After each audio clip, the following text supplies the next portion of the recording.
얼굴에 아름다움이 있듯이 우리의 이 언어에도 아름다운 말이 있습니다. 여러분, 음식에 맛이 있는 것처럼 우리 언어에도 맛있는 언어가 있습니다. 우주 만물에 이 조화가 있듯이 우리 언어에도 조화가 있습니다. 때로는 분노를 일으키고 절망을 주는 말이 있는가 하면 희망을 주고 용기를 주는 그런 말이 있습니다. 오늘 여러분들은 어떤 말을 많이 하면서 사용하면서 살아가는 겁니까? 어느 날 주인이 종에게 시장에 가서 가장 맛있는 것을 사오라고 했더니 혓바닥을 사왔대요. 그러면은 제일 맛이 없는 걸 사와라고 했더니 이번에도 소 혓바닥을 사줬더래.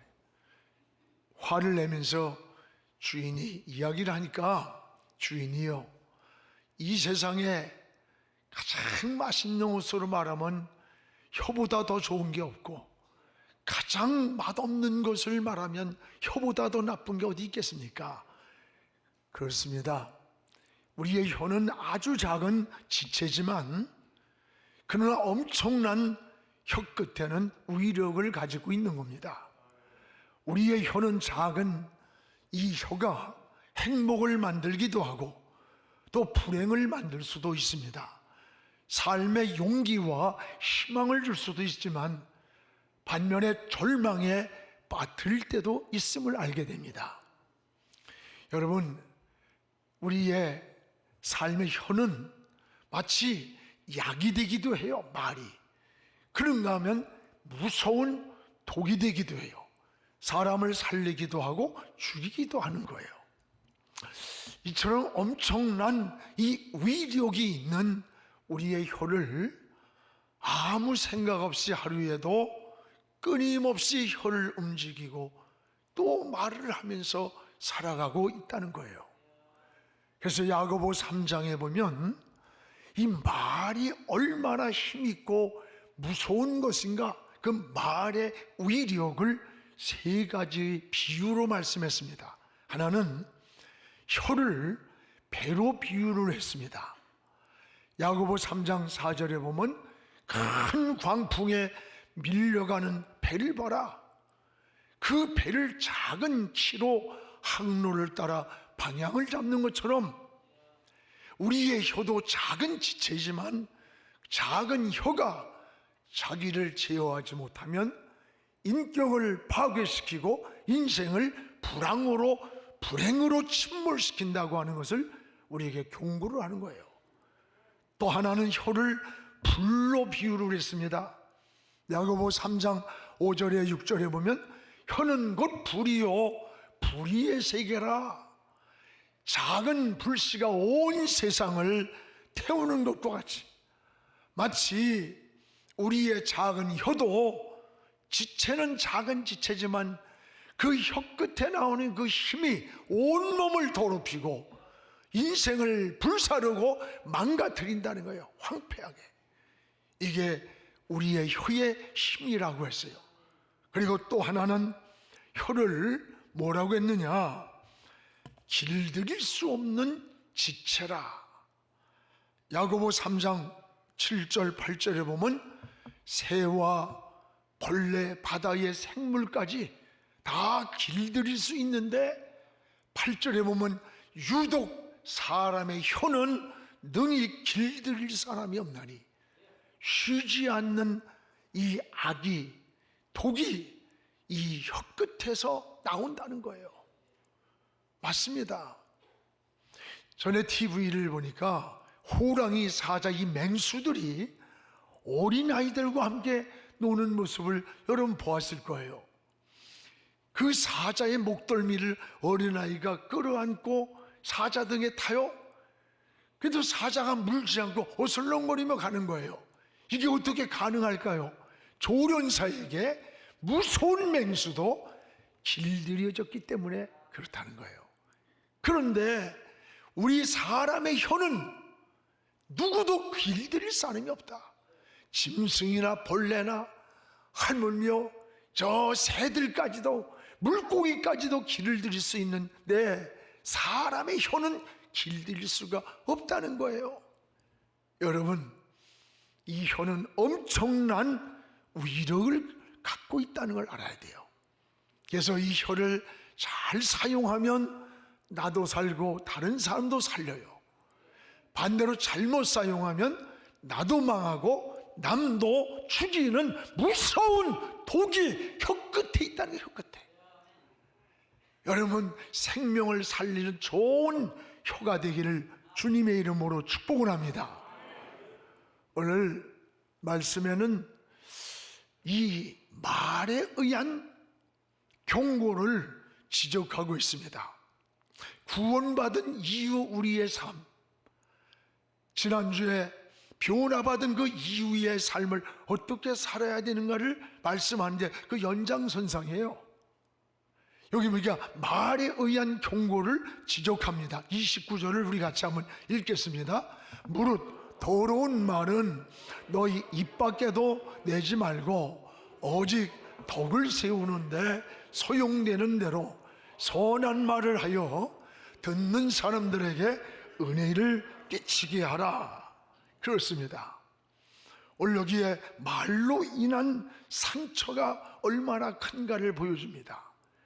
사람이 30초 동안에 내뱉는 그 말이 가슴 속에서 30년 동안 지워지지 않는 상처로 남을 때가 있다는 거예요.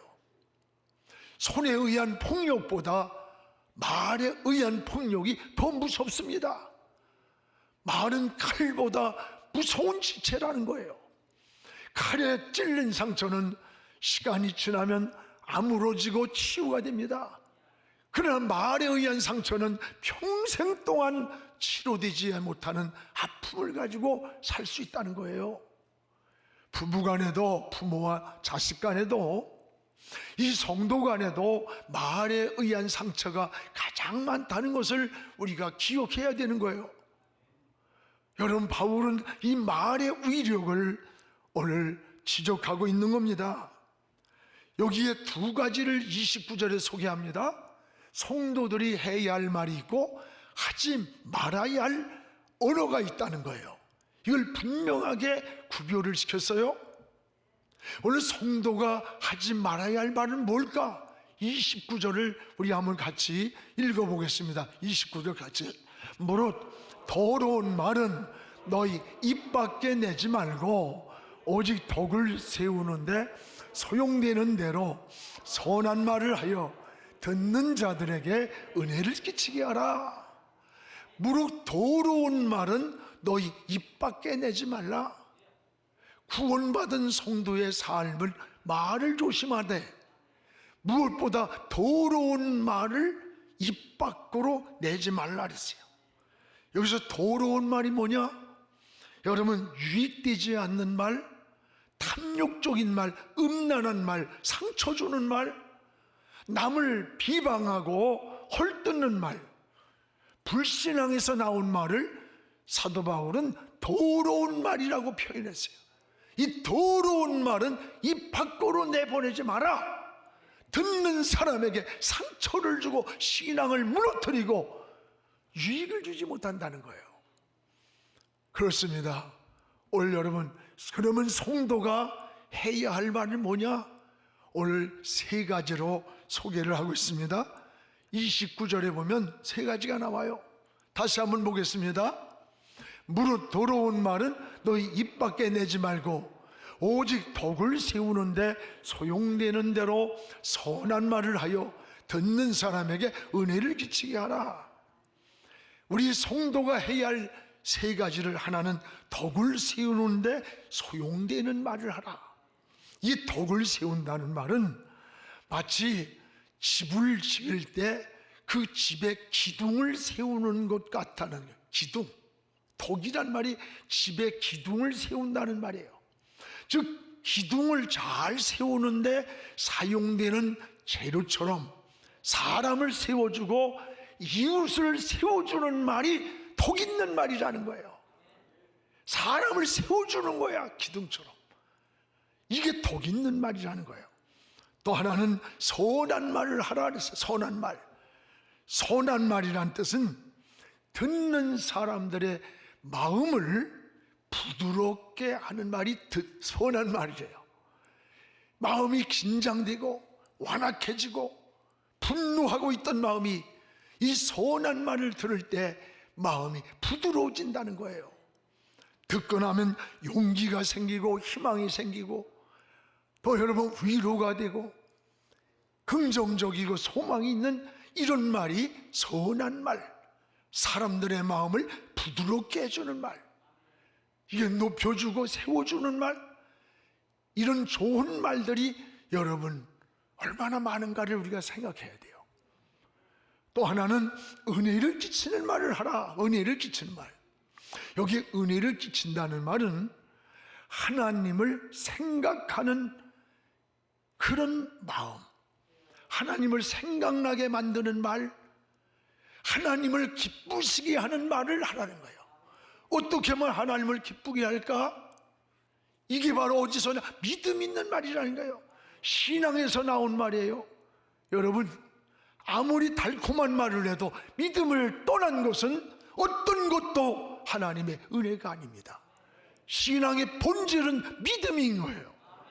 은혜를 끼칠 수 있는 말의 근원이 뭐냐? 믿음에서 나온 말이에요. 늘 하나님을 어떻게 하면 기쁘게 할까? 또 듣는 사람들이 어떻게 하면 하나님을 생각나게 만들까? 우리 교회가 여기까지 온 게 전적이 하나님 은혜예요. 하나님이 함께 하셨다는 이 고백이 바로 은혜를 끼치는 말이라는 거예요. 그렇습니다, 여러분. 오늘 우리의 신앙생활이 늘 이런 고백이 필요해요. 또 하나는 칭찬하는 말이에요. 칭찬하는 말. 여러분 자녀들을 칭찬해 주세요. 여러분의 기준만큼 아닐 수 있어요. 그러나 칭찬해 줄 때 고래도 칭찬하면 춤을 춘다는 말 있잖아요. 아내를 칭찬하고 남편을 칭찬하고. 어른을 안 그래요. 칭찬 싫어하는 사람 누가 있어요? 여러분 교회를 칭찬하고 성도를 칭찬하고 목사를 칭찬하고, 이것이 바로 은혜를 끼치는 말이라는 것을 기억하시기를 바랍니다. 우리의 신앙을 다시 한번 회복해야 돼요. 또 은혜를 끼치는 말은 늘 감사를 고백하는 말입니다. 이것이 바로 은혜를 끼치는 말이라 그랬어요. 또 하나는 성령을 근심하게 하지 말라. 그럼 언제 성령이 근심하느냐? 우리가 더러운 말을 할 때, 믿음을 떠난 말을 할 때, 이럴 때 성령이 우리 안에서 근심을 한다는 거예요. 근심. 오늘 여기서 30절을 우리 같이 읽겠습니다. 30절. 하나님의 성령을 근심하게 하지 말라. 그 안에서 너희가 구원의 날까지 인치심을 받았느니라. 여러분, 성령을 근심하게 한다는 말은 마치 부모가 자식을 그 부모의 마음을 자식이 근심되게 하는 것과 같은 거예요.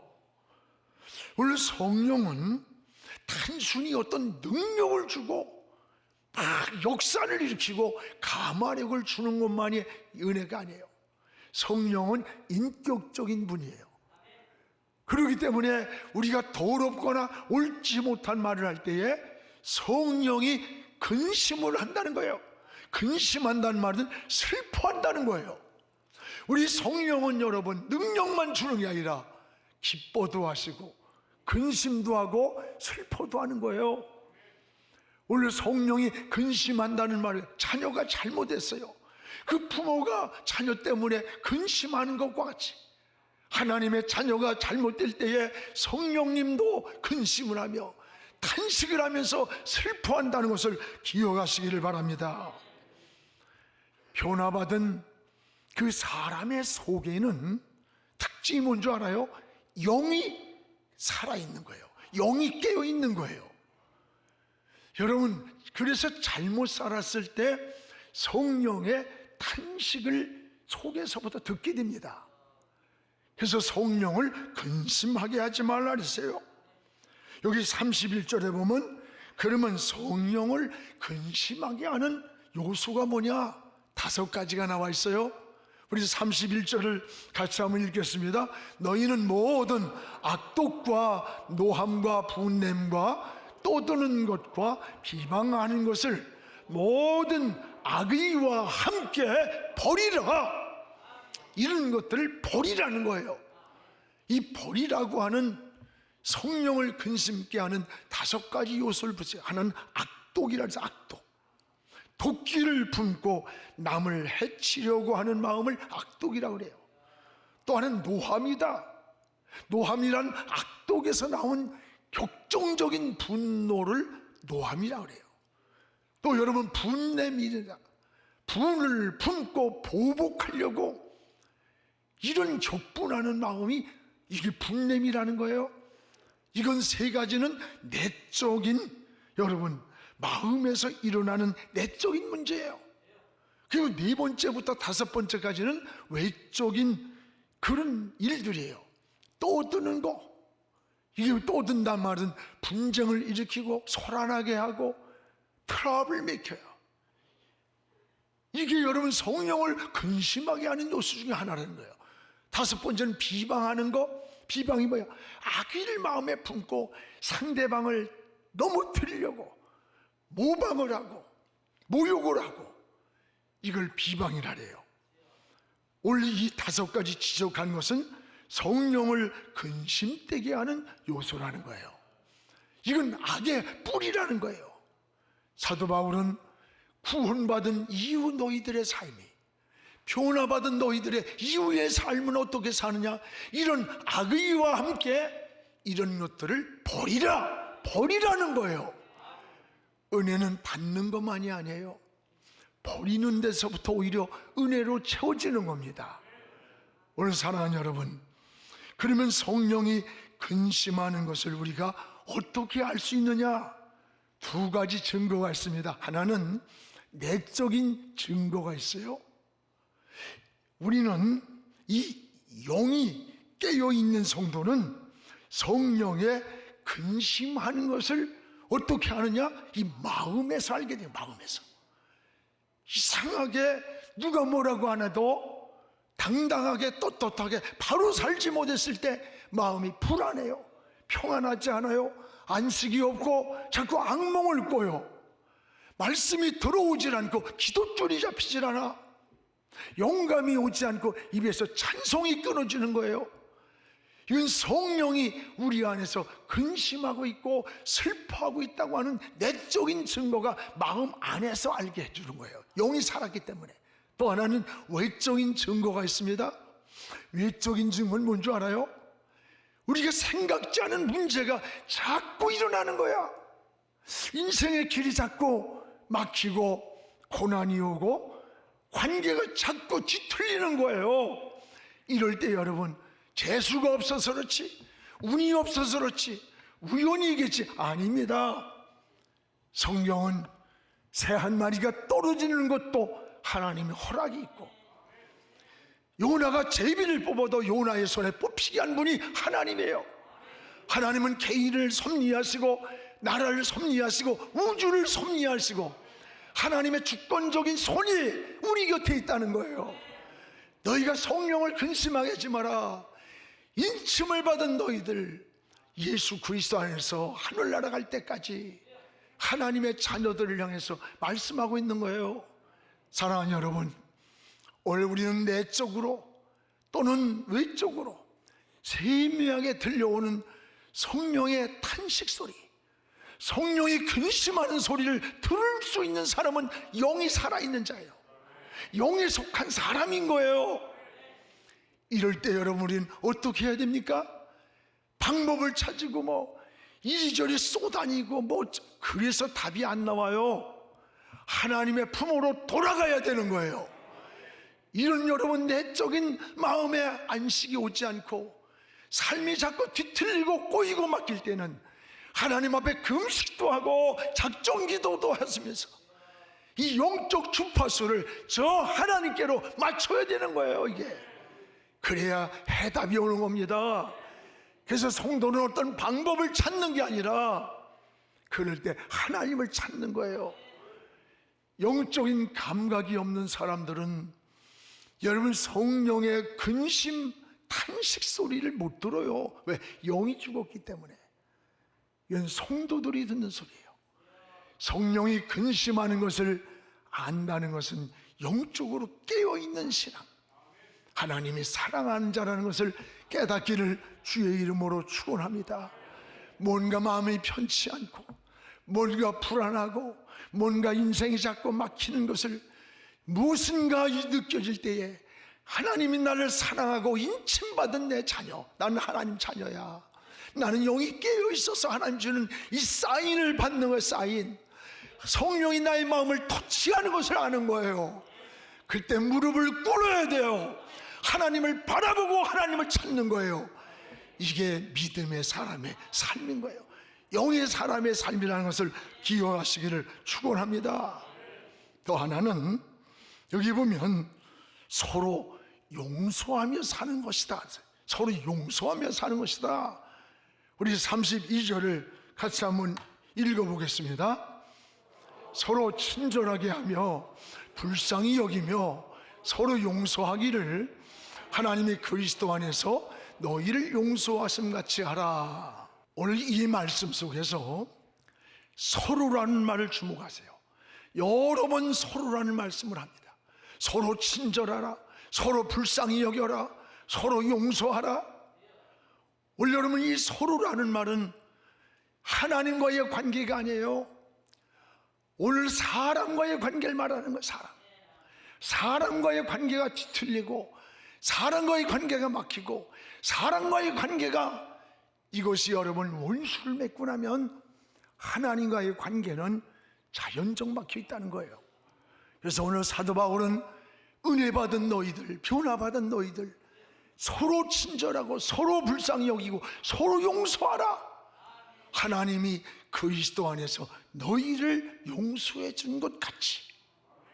사랑하는 여러분, 용서라는 것은 상대에게 굉장한 은전을 베푸는 것처럼 착각합니다. 아닙니다. 용서는 상대에게 베푸는 것 같지만 자신이 고통에서, 억압에서, 상처에서 자기가 치유받는 거예요. 자기가 자유함을 얻는 거예요. 이게 용서의 은혜인 겁니다. 오늘 여러분, 복수는 복수를 또 만들고 또 복수를 낳는 거예요. 오늘 용서를 하지 못할 때 이 세상은 얼마나 불행한가를 알아야 돼요. 미국으로 이민 온 사람이 오직 돈을 벌기 위해서 밀주업을 시작했습니다. 흑인들에게 몰래 술을 팔아서 큰 과수원을 사고 돈을 벌었어요. 그는 딸이 하나 있었는데 그 딸을 무지하게 사랑하고 딸과 돈만이 최고의 그 인생의 기쁨이었어요. 근데 어느 날 폭도들이 과수원에다가 불을 질렀어요. 그 많은 재산을 약탈해 갔어요. 그 딸의 아버지는 그때 비참하게 불길에 휩싸여서 최후를 맞았어요.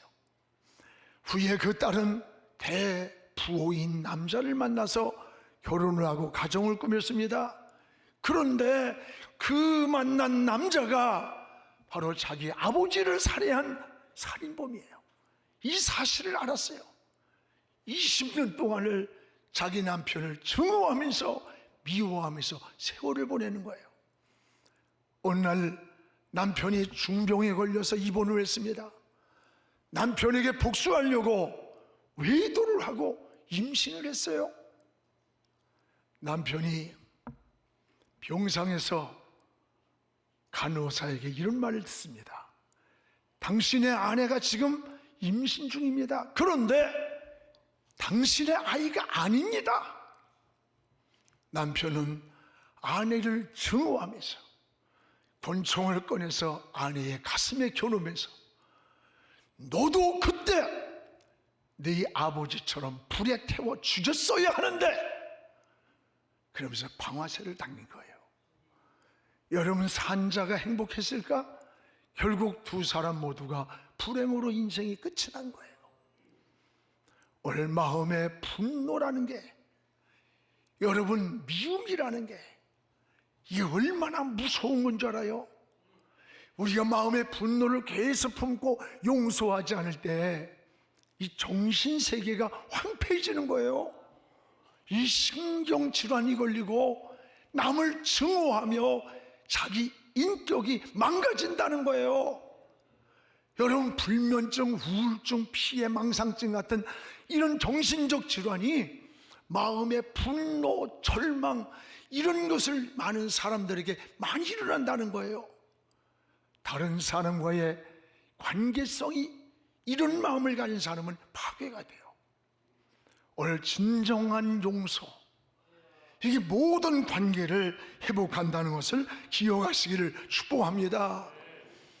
여러분, 그러면은 용서의 증거는 뭐예요? 용서는 오늘 32절 중간에 보면 서로 친절하게, 서로 불쌍하게, 서로 용서하기를, 여기 서로라는 말이 나와요.